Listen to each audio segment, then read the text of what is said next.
Sawa ko na hinahakot na niya yung saging na ano namin. Naputol pa niya, mga nakarang linggo pa yan. Tatapon na dyan para hindi makalat. Yan o. Tinatanim namin na kamuti ngayon o. Mainit na nga lang. Yan yung tinatawag naming magic kamuti mga kabangin. Dahil green ang kanyang, puti ang kanyang balat. Tapos pag naluto siya, purple na siya. Violet na. Hindi yung katulad ng isang variety na kamuti na violet yung kanyang tawag nito. Kanyang balat. Tapos violet din pag naluto. Ito iba. Puti. Ayan, asawa ko.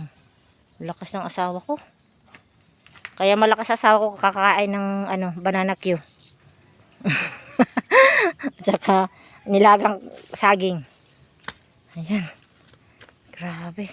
Ang init na kasi. Ayan. Tinatapon namin yan doon. Para hindi kalat yung mga damo. Ang itsura ni Kabangin, pawis na pawis na. Grabe. Tumatagaktak ang pawis. Kakatapos lang namin magtanim ng kamote. Ito nga yun, aming tinanim. Init-init. Grabe mga kabangin yan. Dito ako, simisilong ako sa puno ng saging. Pero yung pawis ko, tagaktak talaga. Palit ako ng costume mga kabangin. Kasi super.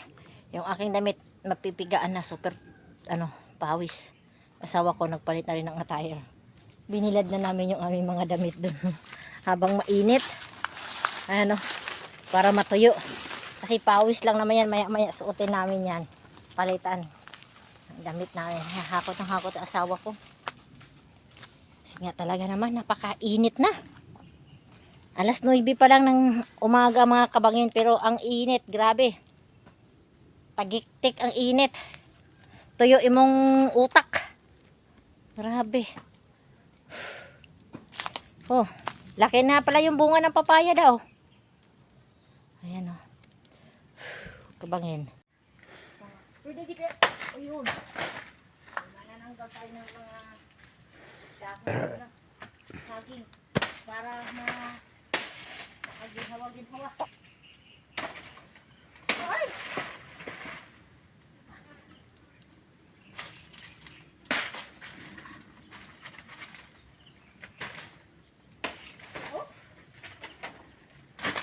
Last one.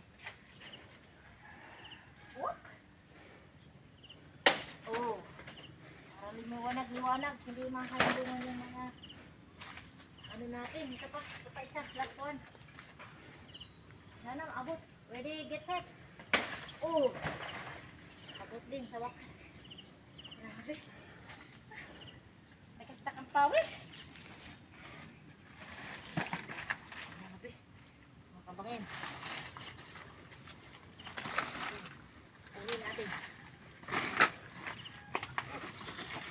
Kahit sa ganito na lang paraan, malinis-linis natin yung ating puno ng saging. At sakapusin natin yan.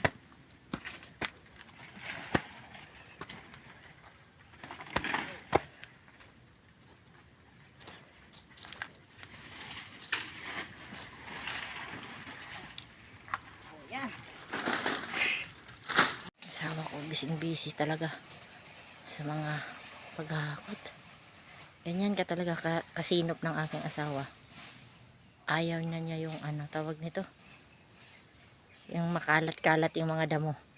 Gusto talaga niya yan nasa isang lang siya, tapunan. Doon talaga namin hinahakot yung namin mga damo. Yan. Isang hakutan.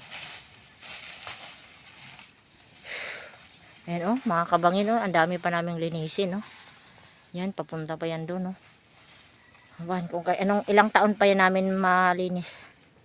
Para saglit-saglit lang talaga dito yung namin sa bangin. Tinamong tataba ng aming mga gabi na panglaing.